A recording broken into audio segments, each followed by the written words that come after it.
Hello friends, ఈరోజు నేను మీకు దూరగా మాగిన టమాటాలతోటి పచ్చడి ఎలా చేసుకోవాలో చెప్తాను. టమాటాలతో పాటుగా రెండు పదార్థాలు, కొత్తిమీర, పచ్చిమిర్చి. దీంతో చాలా సులువుగా పచ్చడి చేసుకోవచ్చు. టమాటాలని ఇలాగ చిన్న చిన్న ముక్కలుగా చేసుకోవాలి. కొత్తిమీర, పచ్చిమిర్చి, ఉప్పు, ఎండుమిరపకాయలు, పసుపు, శనగపప్పు, ఆవాలు,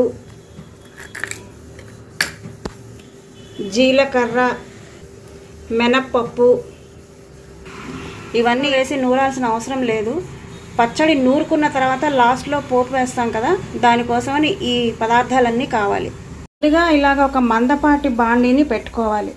నేను మీకు నూనెని పిక్చర్లో చూపించలేదు, ఇందులో కొంచెం నూనె వేసుకోవాలి. ఒక 2 టేబుల్ స్పూన్ల నూనె వేశాను. నూనె వేడెక్కిందో లేదో చూద్దామండి. నూనె వేడెక్కింది. దీనిలో ఇప్పుడు టమాటా ముక్కల్ని వేసుకుందాం.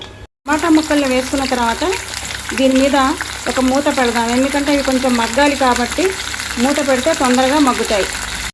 ముక్కల్ని ఒకసారి కలిపి పెట్టుకుందాం. అడుగున ఉన్నవన్నీ కొంచెం మగ్గాయి.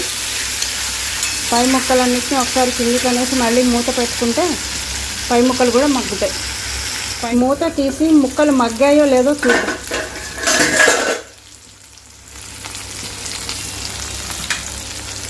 ఇలాగా మెదుపుతున్నప్పుడు మెత్తగా ముక్కలు మగ్గాయలో తెలుసుకోవాలంటే కొంచెం ఇలాగ మనం గరిటతో అంటుంటే 2 ముక్కలుగా అవ్వాలి, లేదా మెత్తగా మనకు తగలాలన్నమాట.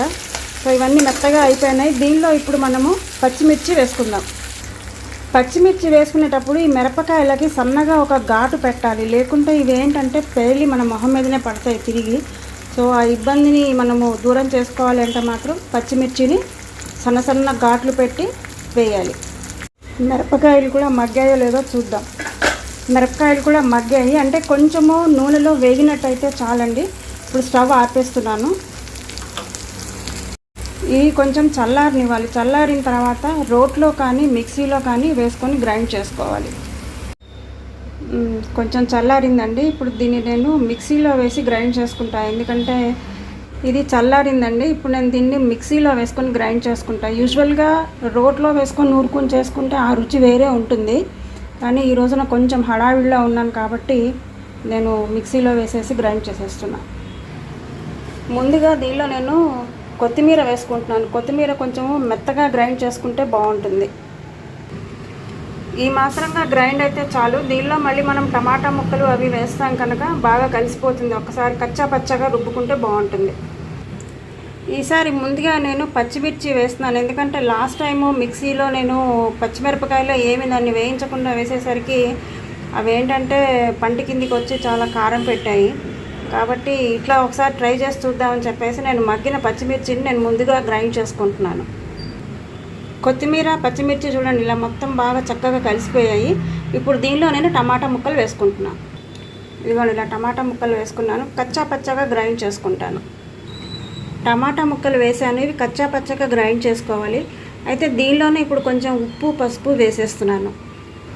ఉప్పు వేసాను, పసుపు కూడా ఒక 1/2 స్పూన్ వేసాను. చూసారా, ఇలా కచ్చా పచ్చాగా గ్రైండ్ చేసుకున్నాను. ఇప్పుడు దీన్ని వేరే గిన్నెలోకి మార్చుకొని పోపు వేసుకుంటే సరిపోతుంది. ఇదిగోండి ఇలాగా నేను దీన్ని ఒక గిన్నెలోకి మార్చేసాను. దీనిలో పోపు వేసుకుందాం. చూడండి పోపు వేయటం కూడా అయిపోయింది. ఇష్టం ఉన్న వాళ్ళు దీనిలో కొంచెము మెంతిపిండి కూడా వేసుకోవచ్చు.